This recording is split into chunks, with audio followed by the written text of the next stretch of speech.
All right, we're back for another very important tips from the tips video. This week we're going to talk about swing plane. Maybe you already have this mastered, maybe you have this down.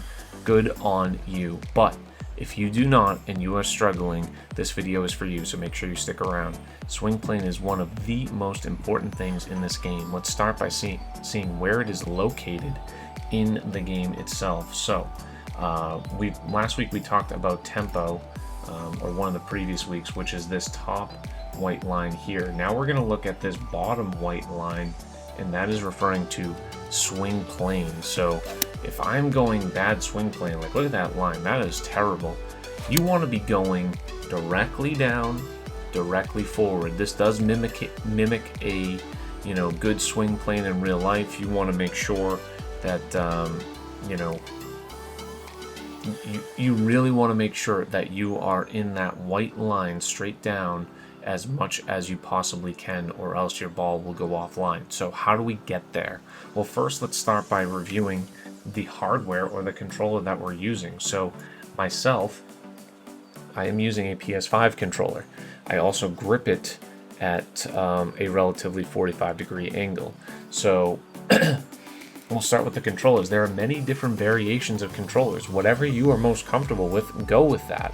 I don't think there's a very big difference as far as controllers when it comes to swing plane, but you have to be comfortable. So I'm using a PS5. You can also use a PS4, different variations of Xbox controllers, or you can use mouse and keyboard. Mouse and keyboard is perhaps the easiest, as you're just going back and forward on your mouse, as opposed to your thumb, where your whole arm back and forward, I feel like, is a little bit easier to master that task. And you'll find a lot of the top pros that are using mouse and keyboard on PC have very, very good swing planes. So that's one of the advantages on playing on mouse and keyboard.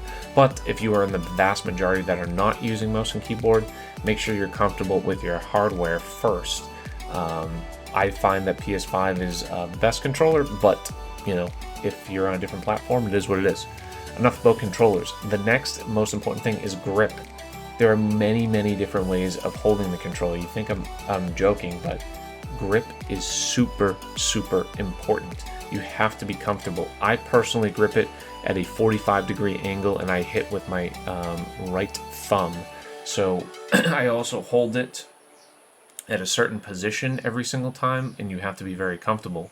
The other styles of grips, you can use your left thumb on left stick. You can use the pinch grip. This is another style of grips. You can use the double thumb. You can pinch grip left. You can use the double thumb left stick. And you think people don't use it? I know multiple people that use the double thumb that are the top players on tours.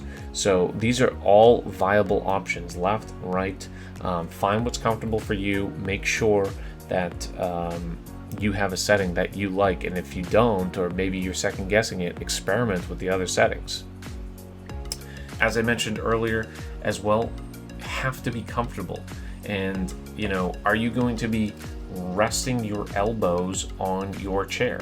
Are you going to be resting your arms on the table? I personally sit back with my arms at my side. All of these things matter, and it takes a few strokes sometimes to kind of readjust yourself. So take some practice swings. So if I go here to the course, I just readjust myself. Am I going to hit a perfect swing tempo? Oops, I thought that was a practice swing. Come on, give us a kick to the right. My plane was pretty good there, so that I will take. But it's not always going to. If I just readjust up here, out there. maybe played. Maybe it's slightly offline of where I want it to be, or maybe I'm leaning forward.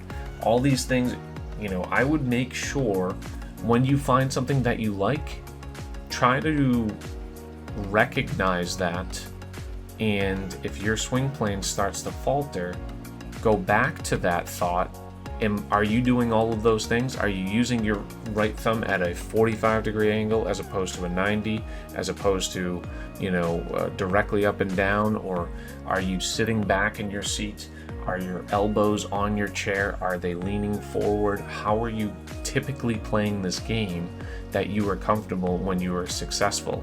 So really try to recognize that, because it's going to be critical for getting that perfect swing plane. So factor all these things in, make sure you start getting those perfect swing planes, because if you don't, you can have really bad shots. Let's go to the next hole and show you an example of a bad swing plane here. We have a nice short par 4. I'm probably not going to come anywhere close to it. It has a very good bunker guarding it. Let's try to hit a perfect tempo in a bad swing plane.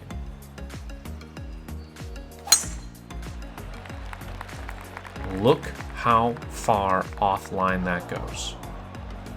Everything about that swing was perfect except for the swing plane. Now that was obviously exaggerated, but every little amount matters.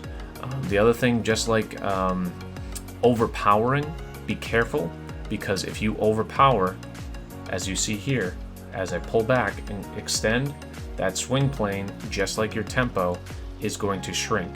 So the more you overpower things, the more difficult it is to hit it perfectly and in the intended direction.